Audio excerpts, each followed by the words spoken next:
Hi everyone and welcome back to our channel. Today I'm so excited that we're finally going to be sharing with you the announcement we have been talking about for quite a while now, and that is that we'll have a new item in our shop. And that new item is the Quilter's Slide Lock. Why don't you hold it, babe? Because I can't do two things at once. So some of you may know what this is. It's a product that was previously on the market, and the previous owners and inventors stopped making it because they were at a point in life where they just couldn't do it and didn't want to do it anymore for various reasons. So this is now a So Be It Quilts item. It'll be available in our Etsy shop. It will be available here in some stores locally in Houston, and our goal is to get it out to some other places across the country. So if you have any interest, we'll talk about how to get in contact with us at the end of the video. I'm going to just quickly talk about how this came to be, and then my wife is going to do a quick demonstration on why it's such a genius product. So, to make what is a very long story as short as possible, It's not going to happen. my wife heard about a quilt shop from a customer of hers here in Houston that neither she nor I had ever heard about. We sort of live in the middle of nowhere, and so everywhere is an hour drive, and we both don't like driving much, so we don't generally go further than we need to for things. But we heard about this quilt shop and we decided to go there on a random Saturday. We went to the shop, partially so my wife could look at a long arm, but also just because it was a new shop and we had never been there. The shop is called It Seems to Be So. It is in Sugar Land, Texas, and Lana Dunkerley is the owner, and she is a tremendous woman. And she's the type of person that you want to do business with. You want to buy things from her because when you go to her shop, she is welcoming. She spends as much time with you as you need. She doesn't think that I'm sure she thinks some questions are stupid because I asked a bunch of dumb ones. But you wouldn't know it. Yeah. She's so friendly and kind and answers all of your questions. So she was very gracious. She showed my wife around the long arm. She showed my wife some great features. She showed her how to use it. It was great. And I said I was going to make this short, so I'll try to get to the point. We go to the shop. My wife takes a look at the long arms. We look at the shop, which has some cool stuff in it. And as we were leaving, my wife had made a comment that, what did you say? I said something about how you make things as well. That's and right. One of the other employees in there thought I was saying that he quilts too.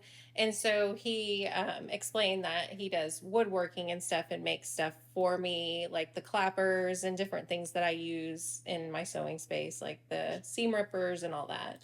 So when I said that I build stuff for my wife for quilting, their eyes lit up and they ran and got a quilter slide lock and asked me if I could make one for them. Because the couple who invented and made them stopped doing it a couple years ago. And so they I took a look at the device and figured that I could probably make it by looking at it and I could reverse engineer it. But I noticed that it had a sticker on it that said that it was patented. And as an attorney, what that means to me is I can't make it. That's not true. I could make it, but it would be infringing on their patent rights. And I try to be a law abiding citizen as much as possible, notwithstanding how I may drive. So I I used my legal skills to find out who owned the patent, contacted her and she and her husband, and we talked quite a bit, and they were comfortable enough with us to pass the torch, and so we are now the owners of the patent. And the paperwork went through a couple weeks ago, ordered all the supplies, and we are now making them. As you can see, we've got one here. So it was a fortuitous sort of situation that we even found out about this, but we're very happy we did. And we will be selling it in our shop. And as my wife said, a couple different places. Like I said, our goal is to get it out to as many people as possible. So if it's something that interests you, or if you own a shop or think someone who owns a shop would be interested, please have them reach out to us, and we're happy to send as many as we can to shops all across the country. One thing I want to point out that is important to us, hopefully it's important to you. This is all handmade here in America. It's handmade here in my shop. Um, we do all the work. All of this is us. The other important thing is that the parts, all of this is American source. So the wood that you see here, I'm sourcing from a shop in Wisconsin. The hardware that goes in this is sourced.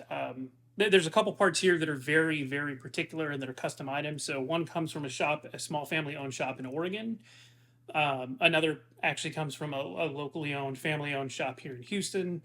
And the rest of the hardware I'm picking up at local places that I can place bulk orders with, also here in Houston. The plastic comes from an American company that is based in Oregon as well.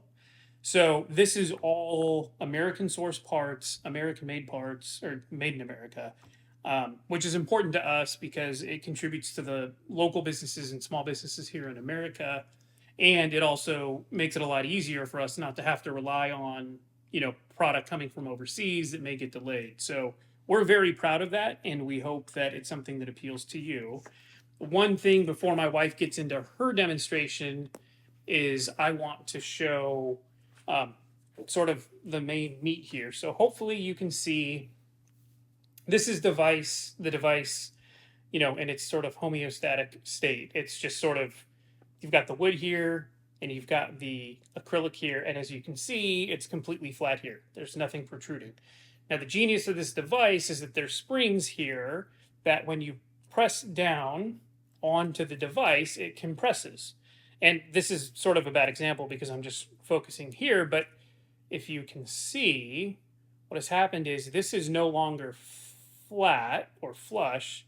These rubber bumpers are now protruding from the device. And what this means is when you press this down on fabric, these rubber bumpers, and there's 11 across the entire length of this, engage the fabric so that the fabric does not move when you cut it. Unlike a traditional ruler that you put on and you have to move your hand in order to get it to stay in one place, this allows these rubber bumpers that protrude through the acrylic base allow you to cut without having to worry about the fabric moving. And that is what my wife will demonstrate. All right, so you can see because I'm not putting any pressure on it, it moves across the fabric nicely. So you can line it up without any struggle because those rubber bumpers aren't protruding when you're not pressing down on it.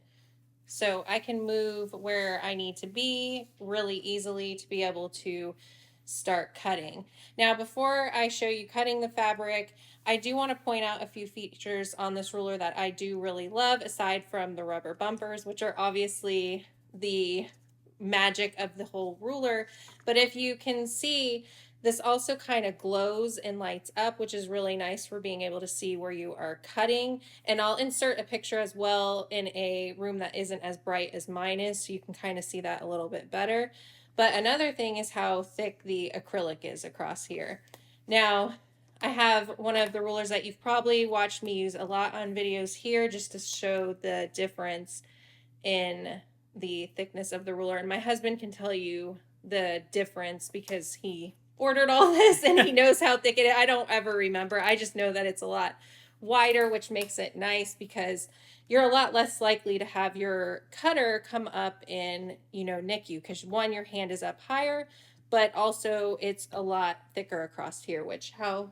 So the acrylic base on the quilter slide lock is 1/4 of an inch thick. Most quilting rulers are between 1/16 of an inch and 3/32 of an inch, which is significantly thinner than a 1/4 inch. So this one right here is probably 1/8 of an inch. So this is at least double this, and this may,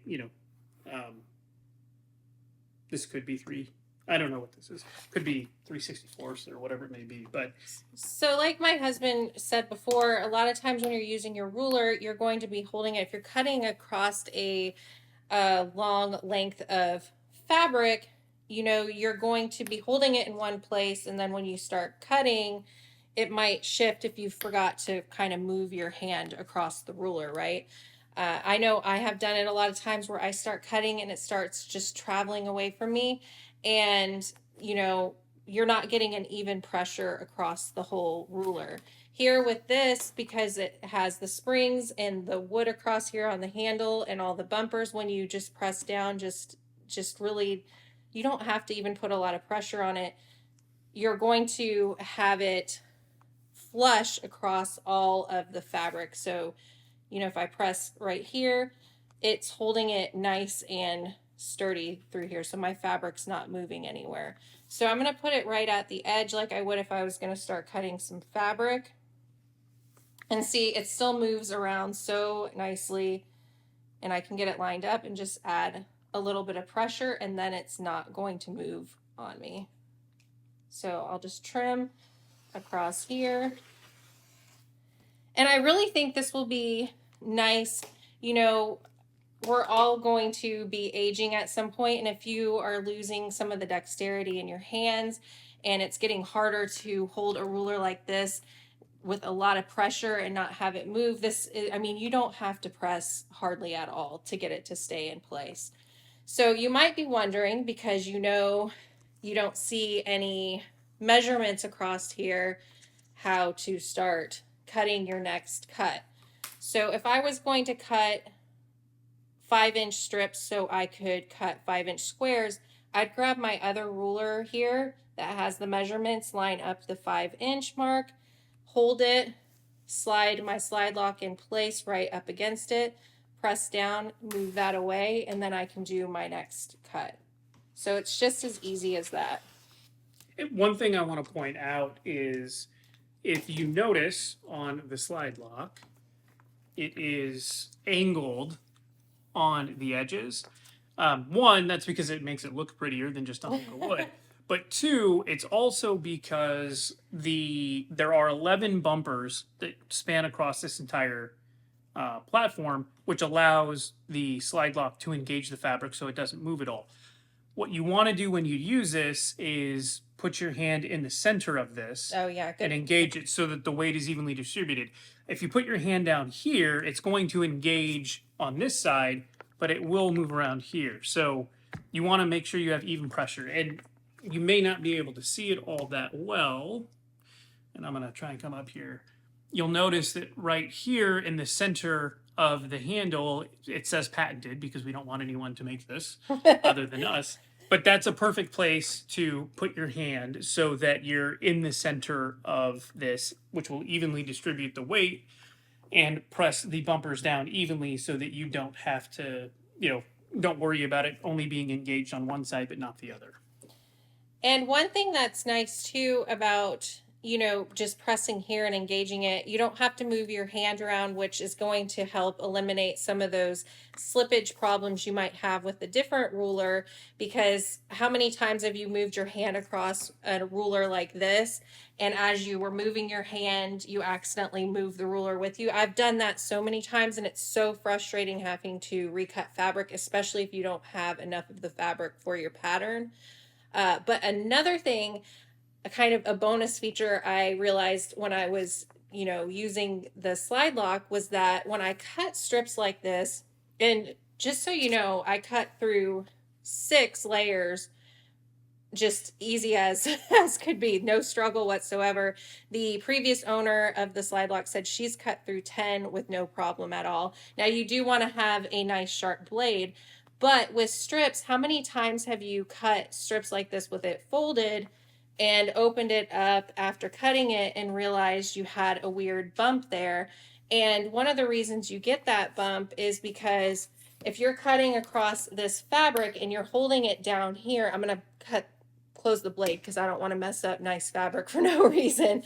But if you're holding the ruler on one side and you're cutting and you didn't forget to move up here and press down, this fabric up here isn't nice and flat. So when you cut across up there, that's why you get that weird bump down there at the end.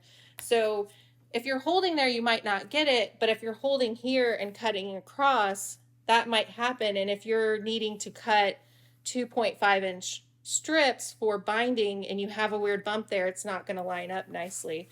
So that's another kind of extra bonus for this, is that when you press down, it engages all the way across, so you're going to get nice even cuts every time. And just one other thing to add, this is the 24-inch version. There's also a 14-inch version. We're currently sourcing parts to make that because it is slightly different. But the 14-inch version will be available in the future.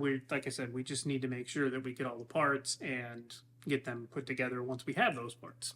Right. And so this is 24 inches, so it's going to stretch all the way across your big mat like this one so that you can cut folded yardage like this really easily all the way across. So, but I am so excited to have this, and I hope that you guys are just as excited about it because I think it is so awesome. It's really going to help me be able to get nice, accurate cuts and not waste a ton of fabric with miscuts. And it's just, oh my goodness, I was telling my husband because we had got one of these made, and I was like, can I use it to cut some of my fabric in one of the videos because it's so easy to cut these long strips with it. I don't have to move my hand across. And he's like, oh, I don't know if you should put it in a video yet before we've talked about it. And I was like, darn, I have to cut it the old school way with my sad little ruler. Fine. So this is our big announcement. We hope you are excited because we sure are. If you have any questions, please comment if you want to. If you want to reach out to us directly, the email address is info@sobeitquilts.com. That'll go to our inbox and we'll be able to respond directly there. Our website isn't live yet, but it will be shortly. Just working out the kinks. This will be available on my wife's Etsy shop, a link to which is in the description, as will the email address if you need any questions to be answered. It'll be available locally here in Houston. For now, I know it'll definitely be it seems to be so in Sugar Land. We're working with some of the other local quilt shops to carry it. And as I said at the beginning of the video, if you live wherever you live and there's a quilt shop that you would like to have sell this, please let us know and have them reach out to us, or we can reach out to them and get it to them so they can sell it locally. If you have any questions, like I said, please reach out to us either in the comments or you can send an email. I don't know, babe, do you have anything else? I'm just so excited. I've loved using this, and I think you all will too. There's so many features about it that I love, and my son is going to be super happy to not see me with band-aids on my hand because he always gets on to me about being careful when I'm cutting up here. It's true. And it's a disease. It's a curse because I'm always covered every day I'm like, or what burns. did you do? Yeah. Now that's what we have to figure out next is how to not get myself burning myself on the iron. You burn yourself with, I don't even know how you do it Yeah, sometimes. because I have one here, and they're like, "How did you burn your arm with the iron there?" That's something I won't know how to figure out because I don't understand how you do it in the first place. All right, but you can tell probably that we're really excited, and especially me because when I get excited, I ramble. He just is an attorney, so he likes to talk. That's Literally my job. My job is mostly writing, but when I get a chance to talk, man, do I talk. We both do, just for different reasons. But I hope you all are as excited as we are about this product, and I'm probably going to post videos of our kids working on it because I just think it's awesome how excited they are about helping us assemble them as well. Don't worry, we're quality checking all of them, and they're awesome kids. They're so smart. I mean, yes, they so are. smart. So thanks so much for joining us in this journey. We are so excited about it, and I can't wait to read your comments and see what you all think about it. All right, we'll see you in the next video. Bye.